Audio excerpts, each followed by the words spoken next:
A really big question I get asked a lot is how do I make my business unique?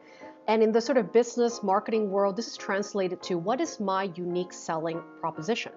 And it is a really important question to be asking, and probably one of the most important decisions that you make in your business. Because if you have the ability to be able to articulate how you do things differently and what makes you different from other people who might do what you do out there in the marketplace, it's going to make it a whole lot easier for you to attract clients and help people to buy and invest in what it is that you're offering.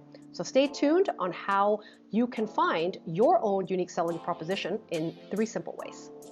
Hey, thanks for dropping by and joining me for this week's episode. If you are new here, I am Lydia Lee. I'm a work reinvention coach and a small business strategist, and my job is to help you to build a business that you love, that's designed from your strengths, your values, and your personality. And if you haven't yet subscribed to the channel, I have new videos coming out every single week. Just hit the subscribe button and the notification bell button to be the first to know when a new video comes out each week. Now, before we get started, I want to know what worries or concerns or obstacles that you're facing right now when you are determining your unique selling proposition. Are you having trouble articulating the value of what you do? Are you having trouble actually understanding what it is that you do that is so valuable, right? Or is it that you're simply guessing what your unique value proposition should be, and you're not sure what other people are actually saying when it comes to experiencing your work? Now, let me know in the chat box or the comments box below, because I want to be able to help you navigate and go forward into a new way of looking into your unique selling proposition. So if you're trying to find your unique selling point or unique selling proposition, the first thing to do is to narrow your target audience. Now, this is something that's really important because you are not here on the planet to serve everybody, and you don't appeal to everyone. And when you try to do so, that's what causes that murkiness feeling of who am I really to whom? And where do I really position myself in the marketplace? That's what makes it hard for you to find your niche, to really find your space, right, in the world, wherever you are in your industry.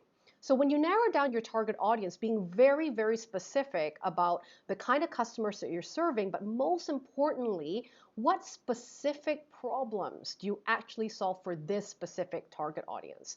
Now, if you haven't focused on problems, there is a video that is appearing in the card somewhere on this video to let you learn more about how to actually figure out your niche through the exploration of problems. You can click there to see the new video for that, and I'll put it on the description box as well, because that's really going to help support you in finding your niche and understanding what a niche really is, which is a specific problem that you solve for a very specific audience. And when you are narrowing your focus, you start to be able to research who are the competitors in the marketplace. Who are these people? I hate calling them competitors because I think they are your colleagues. They're always going to solve that problem differently. But it's great to get a lay of the land about what is out there, what is being offered, what are people using, what are people buying, what are some forms of solutions out there that might be in other coaches, other guides, right, other mentors out there. But also don't disregard, products like books, right, courses, blogs that are also part and parcel of helping people reach similar goals that you are hoping to help your clients with. It narrows, again, your focus on specific people that also solve that problem, but perhaps they do something differently. And your job is to find out what are the gaps in the marketplace. And maybe you already have that intuition of what that is. Maybe you've seen what's going on in your industry and go, you know what, I don't want to talk about it like that anymore. Or those solutions are not my beliefs anymore. And I want to offer a new approach, right? A new way of solving this problem that I would like to be known for. Right? So as you narrow your target audience, you narrow your problems as well. And that's really going to allow you to articulate clearly how you approach those solutions and what solutions will you be creating to help people with their problems a lot more effectively. A second step to take when defining your unique selling proposition is to offer a unique process and a unique way to get people to results. And this is what I call your unique framework. Now, you might have heard me talk about framework in the past, but if you haven't, what a framework of your work is actually the map, right? How you get people from A to B. What do you solve along the way from A to B? Because it's not just one little problem that you solve. There are multiple micro problems in the journey of your client that gets them to solve the entire big picture problem that they're actually paying for.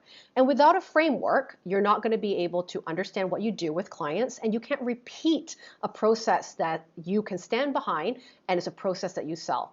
Right? People buy an experience, they don't just buy your hour by hour. So having a system, having a process in your framework is super important to actually be able to stand out in the marketplace. So when you are able to design a unique framework to get people to great results repeatedly and consistently, you can use that framework and sell your services. You can talk about pieces of that framework. You can talk about the benefits of how you create that transformation for them along the way and really sell them into the experience and what it is that they get differently if they were to work with someone like you. Don't focus on the features of how long your sessions are or what prices your packages are, what's the duration of time that it takes to work with you.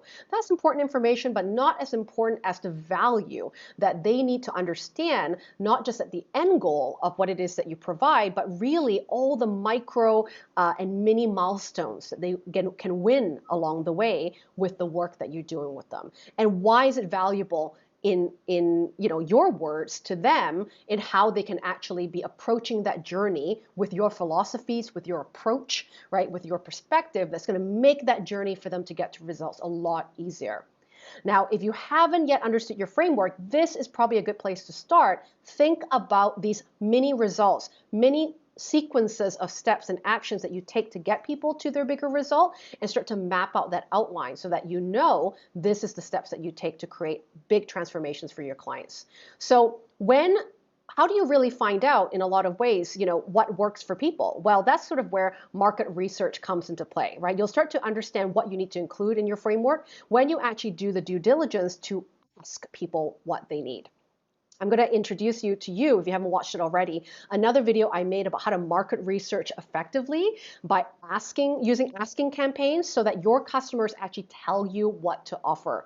Your customers can collaborate with you to build your framework and the outline for your offer. So I'm going to include that link underneath this video in the description box as well. So when you do that, if you take the time to market research, gather intel, really see what has worked for people and what hasn't worked and what do they wish could be different in the way they approach their problem that perhaps other people aren't offering, or there's a missing gap of something, right? You can then tailor, right, your sales message and your offer to ensure that your approach to solve these problems are taking in consideration what's really important to your clients, right? So for example, if you're a health coach and people want to lose weight and they want to keep the weight off, we know that's the core problem that they have, but perhaps how they want to go about to do that is they want to actually learn about their body type so they can eat for their body type, or they're looking for long-lasting lifestyle changes rather than short-term, health choices that are just to fit into a bikini for the summer, right? So that approach of more holistic practices or more mindful ways of weight loss, right, that is going to be really tailored to who they are and what their bodies are like, that might be your unique selling proposition that's going to be very different from other coaches. Taking my own business in an example as well, right? There's lots of people out there that help people launch businesses and help people escape the 9-to-5. But one of my unique selling propositions is that I help people build businesses in alignment with their strengths and their values and personality. And my framework ensures that they're building a model that pertains to those values. So that's what is also one of my selling propositions that helps me to really stand out to the people that don't just want to learn traditional business building steps, but they really want to be involved in the way and be intentional in the way of how they built their business.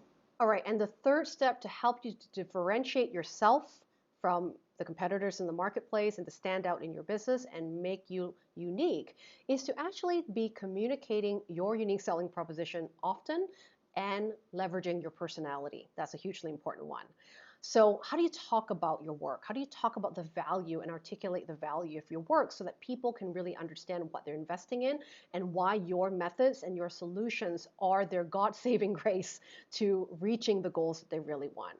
Well, you need to start really showing what you know, right?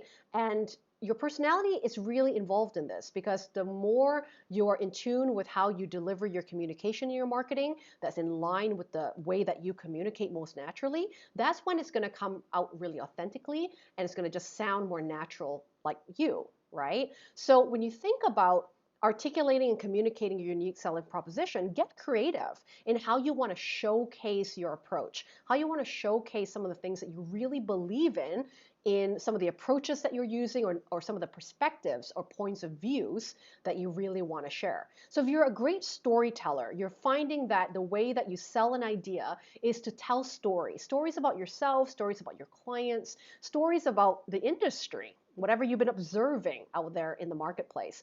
Do it through a live stream, right? Or a video like this, and just talk things out in a storytelling approach. Or if you're someone of a bit of an investigator or a bit of a researcher, and you want to know, you want to really highlight statistics and real factual information that you want people to understand real clear and build your case for your ideas, well, maybe you do it through a longer blog or a podcast, right? Any way that you might choose to deliver and communicate your USP should be very, very in alignment with the way that you want to communicate. Now, I know one of the things that I enjoyed the most in talking about my approach and kind of proving examples of what it's like to build a business, right? That is in line with your strengths, your values, and your personality. Now, those stories doesn't always have to be from me. So I used to, and still do, I feature interviews. I feature other entrepreneurs that are doing things in this similar value, that have built the building blocks of their business using these concepts that I believe in, that I also teach, right, my students. And instead of just saying it over and over again about what my opinion is, I bring on other interviewees, other entrepreneurs, other inspirational people that can show their way of building a business that's also in alignment with those values. And that has really hit the mark as well with my audience, to finally really embrace why it's so important to do things that way. And then they're a lot warmed up, right, to be interested to learn how to do that for themselves. And that's when they start to be a lot more enthusiastic, right, about my offer, what it is that I can do to help them. And it makes selling so much more easier when you can educate your unique selling proposition in these formats, right, that are fun, creative, and engaging for your clients, to ease them into being interested in your offer. All right, so I hope that this was really valuable to you to start thinking about how to identify your own USP, or your unique selling proposition. And I would love to hear from you. What is your biggest takeaway this week on finding out your USP, and what approach or step today that you would love to take forth and try out to be able to stand tall and confident about how to differentiate yourself from the market and stand tall and unique in the marketplace. So I would love to hear from you in the comments below. Thank you so much for joining me today. And as usual, if there's any questions that you have for me, or suggestions for videos for the future, please let me know as well in the comments. And thank you so very much for spending time with me today.